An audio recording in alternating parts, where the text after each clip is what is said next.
মুখ দিয়ে যা খাই, বডিকে যা ফিট করি, সেটা কিন্তু কেউ জোর করে আমাদের খাইয়ে দেয় না, কারণ মুখ দিয়েই ঢোকার রাস্তা। সেটা আমি যদি চুজ করি খাবো, শুধু তখনই খাই। কিন্তু মনকে খাওয়াই আমরা 5টা ইন্দ্রিয়ের থ্রুতে। আমরা যা স্পর্শ করি, যে গন্ধ নেই, যা দেখি, যা শুনি, সব কিছু কিন্তু মনকে ফিট করছে। সো আমার এনভায়রনমেন্টে কী আছে সেটা বাই ডিফল্ট ঢুকে যাচ্ছে। আমি চুজ করছি না, আমি শুনবো না তাও শুনছি, আমি দেখতে চাচ্ছি না তাও দেখছি। আপনি স্ক্রল করছেন, আপনি খারাপ কিছু দেখবেন না, কিন্তু বাই ডিফল্ট চলে আসছে, সাবকনশিয়াস মাইন্ডে কিন্তু ঢুকে গেছে। আপনি শুনতে চান না গান, আপনি নেগেটিভ কিছু শুনতে চান না, কিন্তু মার্কেটে গেছেন, কানে ঢুকে গেছে। এটা কন্ট্রোল আপনি কিভাবে করবেন? সো এইটাকে তো কন্ট্রোলে নিয়ে আসতে হবে আমাদের, তাই না? সো আমরা চেষ্টা করবো যথাসম্ভব নেগেটিভ এনভায়রনমেন্ট থেকে দূরে থাকতে, যেগুলো আমাদেরকে নেগেটিভ ইনপুট দেয়।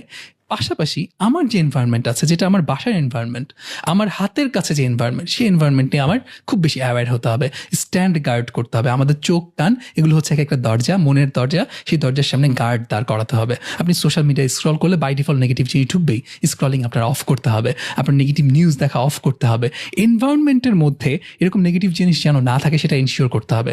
সেটা করার জন্য একটা গুড ওয়ে হচ্ছে, ধরুন জাস্ট মোবাইলের চ্যালেঞ্জটা, এটা আপনি সলভ করে ফেলতে পারলে অনেক প্রবলেম সলভ হয়ে যাবে, কারণ এটা একটা মেইন জানালা হয়ে গেছে যেটাতে সব নেগেটিভ জিনিস আমাদের মনে ঢুকে।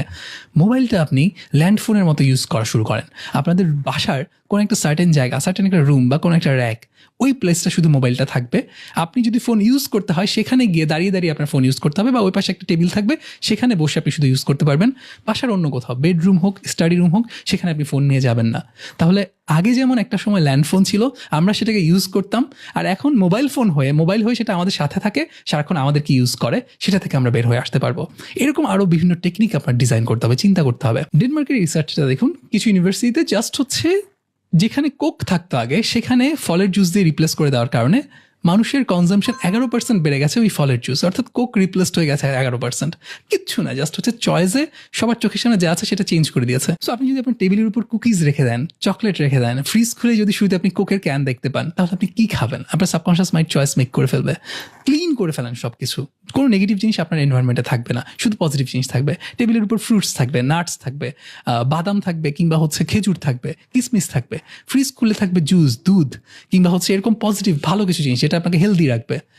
এভাবে যদি আপনি আপনার এনভায়রনমেন্টকে ক্লিন করতে পারেন, বাই ডিফল্ট আপনি বডি এবং মাইন্ড সব কিছুর ইনপুটগুলো কন্ট্রোল করতে পারবেন। আর ইনপুট কন্ট্রোল করতে পারলে আউটপুটও কন্ট্রোল হবে, কারণ গার্বেজ ইন গার্বেজ আউট।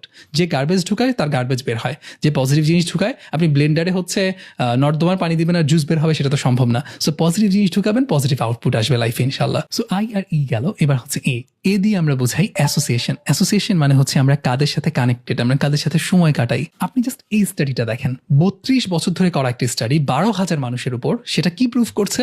আপনার সোশ্যাল নেটওয়ার্কের মানুষ যদি অবিজ হওয়া শুরু করে, আপনার বন্ধুরা যদি মোটা হয়ে যেতে শুরু করে, আপনার মোটা